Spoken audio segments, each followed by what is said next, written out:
Does so-called gender-affirming care actually work? Does it save lives?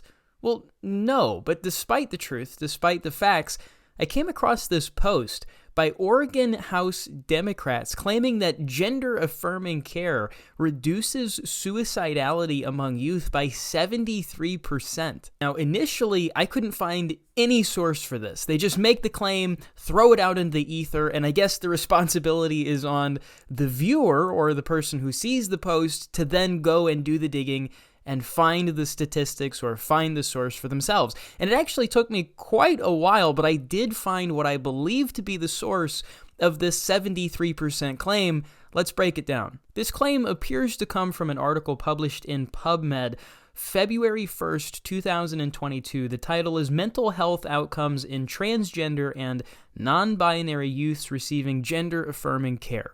Now, the actual study was conducted from August 2017 to June of 2018. The data was then analyzed from 2020 to November of 2021. The first immediate takeaway when we look at the methodology and just the publicly available information surrounding what they did here, the first thing that sticks out to me is that's a 12-month period of time.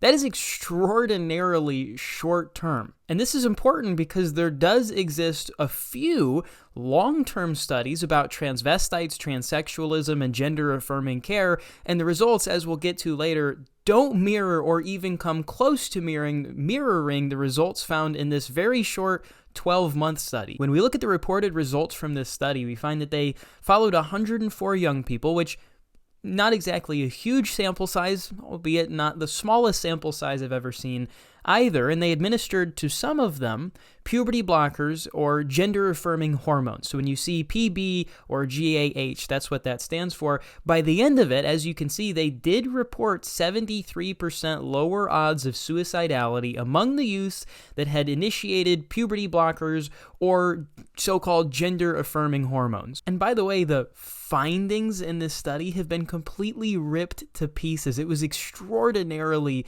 misleading. I'll link to this article that just tears it apart in the description below. From there, they jump to their conclusions and they say, quote, "This study found that gender-affirming medical interventions were associated with lower odds of depression and suicidality over 12 months. These data add to, quote, existing evidence," that's a joke, "suggesting that gender-affirming care may be associated with improved well-being among youths over a short period." Short period, kind of key here. They say, which is important given mental health disparities experienced by the population, particularly the high levels of self-harm and suicide. Now, it's important as we break this whole study apart that we keep in mind that according to a plethora of studies, well-established published studies, the vast majority of kids, up to 90% in some cases, that are diagnosed with gender dysphoria will naturally grow out of it by the time they reach adulthood. Obviously, among those who do grow out of it naturally, I can't imagine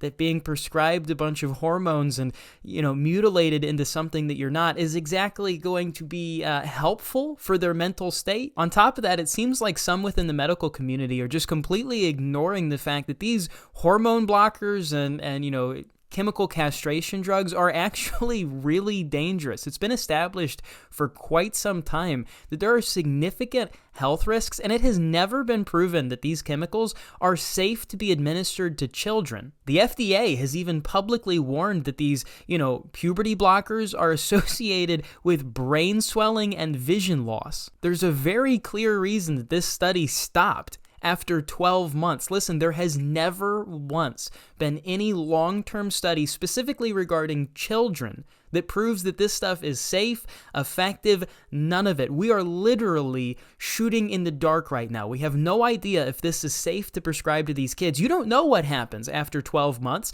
And of course, they took that and they ran with it, as they always do. They get an ounce of truth, they just take it and they shove it into a 50-pound sack of horse crap, and then they give it to you and tell you to eat the whole thing. With that said, not pertaining to children, but at least with adults, there has been a long-term study in Sweden. It's the largest study, the longest-term study that we've ever recorded whenever it comes to transvestites, transsexuals, or as they're called today, transgender individuals. It went from 1973 to 2003, and it found basically the exact opposite as its results. The people who had undergone this gender-affirming care, as they now call it, were still exponentially more likely than anyone else to commit suicide. It's partly because of the overwhelming evidence against the effectiveness of gender-affirming care and the overwhelming lack of evidence in support of gender-affirming care that over across the pond in the UK, the British NHS has completely abandoned this entire structure and basically done away entirely with giving children these experimental therapies. In fact, many doctors here in the United States have advocated that our American Academy of Pediatrics look into this in the same way that the NHS did, but they have refused. The American Academy of Pediatrics doesn't care that there's a gigantically, massive elephant in the room that we don't know what's going to happen to these kids long term. It seems like the AAP has decided to take up the stance that we'll just prescribe this stuff now and we'll find out if it's safe later. Are any of these kids even going to be alive in 25 years? We literally do not know. And before you think I'm being hyperbolic, there's good reason for concern there, especially whenever you look at men that have low testosterone. That's associated with heart issues later on in life. What the heck do you think is going to happen when you prescribe a young boy so much, estrogen that he starts growing boobs? Truth be told, this kind of stuff isn't even a political issue. It's not left versus right. It's good versus evil, right versus wrong. These people that are trying to do this to children, they know everything that I just covered. Trust me, they've read the papers I've read. They've seen the things that I've seen. They know exactly what I'm talking about. They just don't care. They're more interested. I truly think that this is becoming demonic. They're more interested in pushing this demonic agenda and castrating our children. They don't care about the health and wellness of your kids, but they'll publish it in the American Academy of Pediatrics or in PubMed or whatever, and these leftist, Democrat lawmakers will just run with it, and they'll make these ridiculous claims and use it as their justification to neuter your children. So, moral of the story, no. From all of the available evidence that we have right now, it's not safe to say that gender-affirming care works. It definitely doesn't reduce suicidality long-term. We have no study to show that, and we also don't know if it's safe. It might sound morbid, but we literally don't know if these kids are even going to be around when they turn 40, 50 years old because we have no idea. Anyways, hopefully you guys enjoyed this. Be sure to like, share, comment, subscribe. Get this video out. A lot of people need to see this, and it helps me in the algorithm. Costs you nothing. Just do me a solid. Hit like, hit share, whatever. Because we get, frankly, I know you see this, we get no views over here on YouTube, and this video took quite a bit of time to edit and put together, get all of the sources. By the way, all of the sources are linked in the bio of this video. If you want to go check any of it out, I always bring receipts. If you have any comments, questions, concerns, drop them in the comment section below. Or I guess now on YouTube, it's on like the side or something. Very stupid. I don't like that. Anyways, that's all I have for you today. Take care. God bless. Keep me in your country. Keep me in your prayers. Keep your country in your prayers. I will see you all next time. God bless.